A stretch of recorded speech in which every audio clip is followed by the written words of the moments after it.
Ako talagang gusto mong tanongin pero wala ka pang idea doon.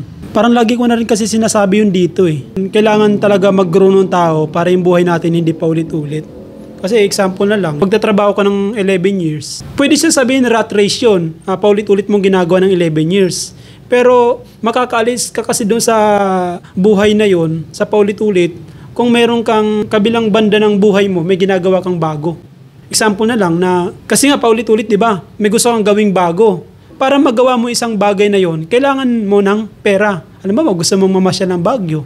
Hindi naman pwedeng isang buwan na, yung day off ko, puro lang laba. Diba? Hindi naman pwedeng ganun. O di magtabi ako ng pera para yung day off ko naman, makapasyal naman ako ng SM, makapasyal naman ako ng mga park. O di mo naman masasabi ang buhay mo nasa rat race ka. Kasi yung buhay mo hindi pa ulit-ulit eh.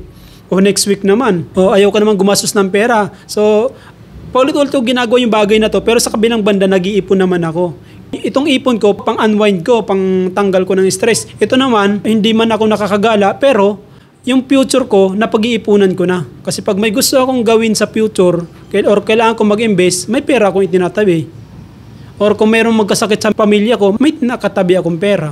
Yung buhay hindi pa ulit-ulit kasi nga yung nasa rat race, nagiging paulit-ulit siya lalo at bumibigat pa kapag nahaluan na ng utang. Kasi nga paulit-ulit na yung buhay mo, hindi ka makaalis kasi para makaalis ka, kailangan mo ng pera eh. Parang ako, nag-resign ako sa trabaho ko. Kaya ako nakaalis doon kasi nga, may invest na akong tricycle. Sabi ko, gusto ko na umalis dito. Paano ako magne-negosyo? 8 hours kontrolado ako dito. Wala kang magawa kasi nasa trabaho ka, magtatrabaho ka talaga. Pero sabi ko, kung nagta-tricycle na lang ako, pag may isipin akong bago, magagawa ko kasi ang trabaho ng tricycle, habang nakapila, pwede na ako mag-online. O di doon nasabi ko, pag ganitong trabaho ang gagawin ko, makakalis ako sa buhay na paulit-ulit. Sa akin, kailangan talaga ng pera para makalis ka doon sa bagay or sa buhay na gusto mo. Kasi hindi pwedeng aalis ka. Halimbawa, mag-resign ka ng trabaho. Ayoko na yung trabaho ko na yan. Alis na ako. Paano ka alis? Tambay ka. Wala kang pera. Ang sinasabi ko na dito, yung paraan para makaalis sa rat race. Wala naman din kasi mag-stay sa rat race kaya hindi natin pag-uusapan kung ano yung buhay ng rat race eh. Ang sinasabi ko na dito, paano ka makakaalis sa buhay na yon? Wala talagang ibang paraan kung hindi pera. Hindi naman pwedeng sahod ka kinsenas katapusan. Tapos pag naubos, pasok ka ulit, kinsenas katapusan naman. Pwede naman siguro may ginagawa kong bago, nakapunta ko dito. Pero yung talaga yung aalis ka na sa mundong ginagalawan mo, gusto mo nang tumawid. Para sa akin din kasi, hindi pwedeng habang buhay ka nagtatrabaho at habang buhay mo hindi kasama yung pamilya mo. Ako, binago ko yung buhay ko kahit na hindi sabi malaki ang kinikita, pero yung gusto kong buhay na kasama ko oras-oras yung pamilya ko, nagagawa ko na.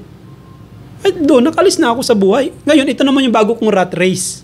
Pero mas masaya yung rat race na to kasi kasama ko na yung pamilya na to eh. Diba? Tapos nagnegosyo ka pa. Ibig ko sabihin, nagagawa mo na yung kahit ano dahil nga hawak mo na yung oras mo dahil nagnegosyo ka na. Pero ang sagot kung paano makaalis sa rat race, may pera talagang inilalaan para sa future eh. Kasi yung pera na yun, yung gagamitin mo para makapagsimula sa panibagong buhay. Hindi pwedeng, yung buhay ko talaga ganito. Hindi talaga binigay sa akin ng Panginoon. Tayo lang yung may hawak ng buhay natin. Hindi yung ibang tao. Ang diskarte sa lahat, kailangan lang talaga itatabing pera para makapagdesisyon ka. Kasi parang ano lang yan. Ano ba yan? Bakasyon na. Hindi man na ako makagala. Yung iba nakagala. Kasi sila, may na-budget. So nakaalis sila ng panandalian doon sa ginagawa nilang araw-araw na trabaho. Kung wala kang pera, paano ka makakaalis? Magmumukmuk ka sa bahay. Manunod ka na ng mga ginagawa ng mga friends mo kung nasaan sila nagbakasyon. Doon pa lang, simple pa lang eh. Dahil may pera sila, kaya sila nakapagbakasyon. Ito, walang pera. Dito sa bahay mo, nasa rat race ka na nga, hindi ka talaga makaalis. Pag pagod ka na, stay ka lang.